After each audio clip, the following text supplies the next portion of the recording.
Hi friends, ఏం చేస్తున్నారండి మీరు? అందరూ బాగున్నారా? ఈరోజు నేను లంచ్కి సాంబార్ చేస్తున్నాను. దీనికోసం వచ్చేసి గ్యాస్ మీద కడాయి పెట్టుకొని దాంట్లో కొంచెం ఆయిల్ వేసుకోవాలి. ఆయిల్ వేడెక్కిన తర్వాత దీంట్లో వచ్చేసి పోపు దినుసులు, తర్వాత వచ్చేసి ఆనియన్స్, పచ్చిమిర్చి, గ్రీన్ చిల్లీ, కరివేపాకు, తర్వాత వచ్చేసి టమోటాలు వేసుకొని బాగా ఫ్రై చేయాలి. తర్వాత దీంట్లో వచ్చేసి ఉప్పు, కారం, పసుపు వేసుకొని బాగా ఫ్రై చేసేసి దీంట్లో వచ్చేసి కూరగాయ ముక్కలన్నీ వేసుకోవాలి.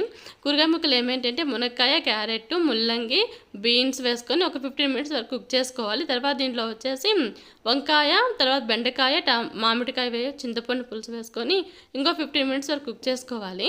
తర్వాత వచ్చేసి దీంట్లో పప్పు వేసేసుకోవాలి. కందిపప్పు బాగా కుక్ చేసేసుకొని పప్పు వేసుకోవాలి ఫ్రెండ్స్. ఇంకో దీన్ని ఒక 20 మినిట్స్ కుక్ చేసుకోవాలి. దీంట్లో వచ్చేసి కొత్తిమీర, వెల్లుల్లి రబ్బలు, సాంబార్ పొడి వేసుకొని ఒక 5 మినిట్స్ కుక్ చేసుకుంటే సాంబార్ రెడీ. మా వీడియో మీకు నచ్చితే లైక్, షేర్ అండ్ సబ్స్క్రైబ్.